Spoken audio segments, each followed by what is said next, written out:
moom moo xew Guinée Bissau jamono jilee nag mën nañ wax coup d'état ou bien coup monté ñenn ñi jàpp nañu gëmuñu sax coup d'état am na dañ ko daal di monté ba tax na jamono ji ñi nga xam ne ñoom ñoo di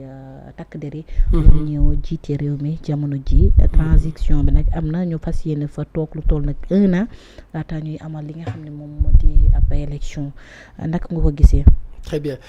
parce que dafa bëri ay faits troublants jamono jili ci boppu réew bu Guinée général Horta Enta jiite. En fait il y a des faits troublants li ma mënul comprendre mooy élection am na il paraît que au niveau de l'opposition que le Domingo là était déjà très proche de gagner mais bu ñu leen arrêté opposition bi lu ci seen yoon parce que man ce matin déglu naa Omar Embalo sur France 24. Pourquoi on n'a pas écouté l'opposition? On a donné seulement Omar Embalo. Deuxièmement, pourquoi on a décidé de suspendre d'un seul coup le processus électoral? Est-ce qu'il y avait un danger? Pour qui? Pourquoi? Donc il y a les questions légitimes qu'on doit se poser. Mais au-delà de tout ça, Binte, looy war a jàng mooy les présidents africains doivent savoir partir à temps. Suñ la falee ci élection nga joxe sa kaddu pour ne pas perturber. Regardez lu xew Guinée ay nit di ci dee est-ce que jar na ko ndax nguur? Ça vaut pas la peine. Donc voyez ces dirigeants après ñu bëgg a taxaw jox la leçon de morale après ça pose un souci réel. Kan la war a mën a représenter ces présidents là qui mettent en danger la vie même de la propre population. yow nekk nga président fal nañ la sa droit jeex na mais vous n'avez plus de raison d'être pour rester là-bas te bëri na ci soo demee Paul Biya soo demee ci yeneen dëkk yi qu'est-ce qu'il faudra faire? À un moment il faudra qu'on respecte nos peuples sinon on les expose à des dangers. da xew tey Guinée kan moo parce que pour lan c'est aller à l'encontre de la volonté populaire. Il faut que si les urnes ne parlent pas qu'est-ce qu'ils vont parler? C'est la rue. Mbedd mooy dox ci biti man dégg naa ko mais c'est avec le cœur meurtri et très désolé. su ma gisee Omar Mal barki dem mu ngi demoon États-Unis pour wax pour l'Afrique et ce qui se passe dans son pays c'est très désolant. Il y a un décalage énorme entre les présidents ce qu'ils prônent et la réalité des faits. C'est comme si les peuples étaient trop en avance par rapport à nos dirigeants et là ça pose réellement des inquiétudes. Actuellement yàlla xam parce que Sénégal ak Guinée-Bissau gis nga nu mu jegee te ñoom c'est une tradition c'est un pays qui est indépendant en 1974 qui a connu presque 4 coups d'état et presque 17 tentatives de coup d'état. Il y avait Kumbayela, il y avait aussi Carlos. En fait il y avait Nino Vera. Mais tout le temps Afrique ngay dégg lu jëm ci wàllum coup d'état dafa mel ni ñi nga xam ne aussi heure bu ñu waree dem comme ni ko waxee duñu nangoo dem parce que si vous vous rappelez très bien il y avait benn phrase bu nga xam ne président Macky Sall waxoon na ko fii avant ñu dem ci élection yi mu ngi doon wax bu ñu moytuwul dana am yeneen force yi nga xam ne ñoom ñoo nar a récupérer réew mi la doon insinuer foofu ñenn nañ jàpp ni peut-être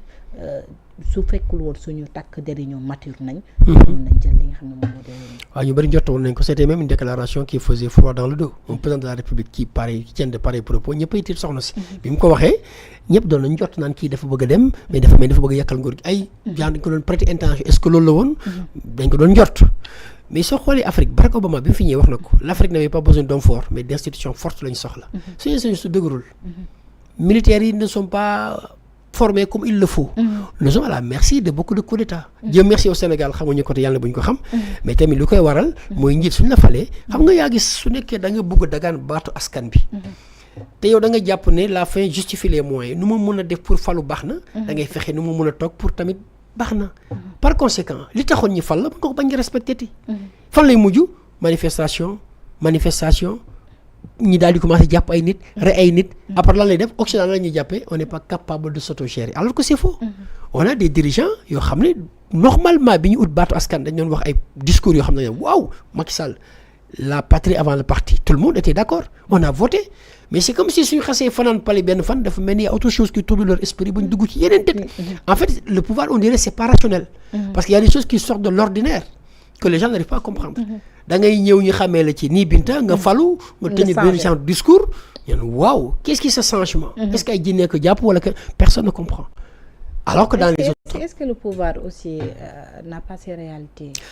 waaw mais je pense que aussi il y a de l'abus quoi dañoo topp seen bakkan xam nga à un moment soo xoolee Platon doon wax naan l'homme est un être de corruption ça veut dire ce qu'il voulait dire par là il y a par exemple la jalousie les passions les désirs les loisirs qui essaient de corrompre l'âme mooy dañuy topp suñ bakkan dañuy topp lu ñu neex dañuy topp suñ bëgg-bëgg am d'autres ambitions mais su nekkee da nga jël sa bëgg-bëgg mu ëpp doole lool sa yéene ci réew ma mais soo deful nank pour ñu influencer la yow mais day fekk nga bëgg ko ba pare xam nga tey su nekkee da nga falu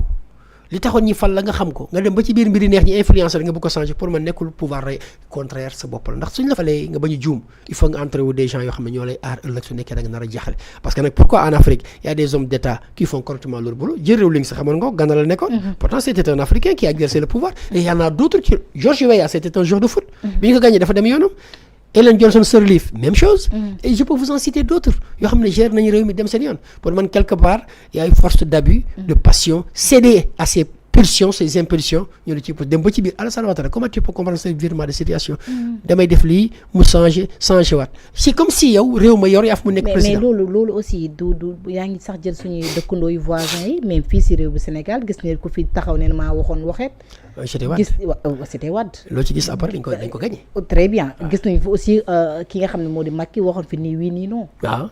jamono ji ñu ngi toll ñëpp ñoo ngi wax ni peut-être ki nga xam ne moom moo di Diomaye dafa commencé changer li nga xam ne moom moo di taxawaayam parce que jàpp nañ ni ñi nga xam ne ñoo bokkoon ci système bi jamono ji ñoo ngi bokk ci coalition bi maanaam coalition Diomaye bi léegi bàyyi wala ñuy terminer si mën nga continuer sa logique laataa ñuy très bien parce que dama xam ne suñu duggee ci débat boobu après dinaa la ci joxe li ma xalaat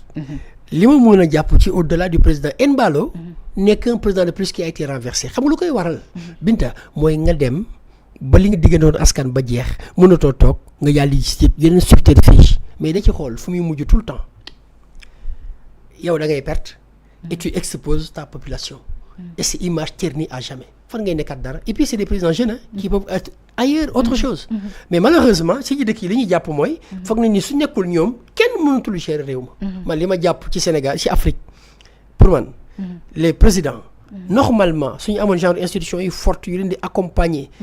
ay genre structure pour man loolu mooy mën a éviter yu mel nii mais soo xoolee li am Paul Biya li am Cameroun moom am Côte d'Ivoire moom am ci fii li muy indi mooy ay jeunes yu mel ni Ibrahima Traoré ñooy jékki-jékki jël nguur pour lan parce que dañoo gis ne la volonté populaire a été dévoyée par conséquent ñu mënoon d'autres choix que prendre des armes moo tax li am c'est regrettable c'est dommage que Omar Mballo nekk fii dama ko doon dégg muy wax je pensais que ne peut-être dina respecter engagement am organiser les élections parce que loolu lañu seqanteeg seen askan loolu nag ngor daf ci baax am ay principe nguur kenn du ko ñedd heure boo ko naree ñedd mu toroxal donc dafa baax soo ci gérer nga am ci mesure regarde président Senghor soo xoolee depuis moom ba tey gisatoo ko renoncer ci pouvoir au contraire kay dañuy ñëw changer attitude moo tax nag nit ñi dañoo war a commencer yar seen bakkan ci yu bëri avoir de la mesure la retenue loolu nag dafa laaj ci formation ci yar ci tarbiya ci lu bëri il nous reste encore du chemin à faire mais sinon da ngay def neex na nga daal di changer devenir sa kaddu et là ça pose un souci réel il va falloir qu'on revienne à beaucoup de choses c'est vraiment regrettable li nga xam ne c'est regrettable absolument li nga xam ne moo xew fa ca Guinée-Bissau jamono jëlee nag général Horta Inta moo daal di jiite li nga xam ne moom moo dee réew moobee fii lekk at laataa ñuy organiser li nga xam ne yeneen élection maa ngi ko doon wax tout à l'heure jëm si li nga xam ne moom moo di coowal Diomaye Sonko bi pro Sonko pro Diomaye lenn warlu ko du coalition Diomaye bi nga xam teg nañ ko fi Mimi Touré bi nga xam ne jaar na si nguur mu ne wokkoon si système bi ay dem bu jaar na si nguur bu ne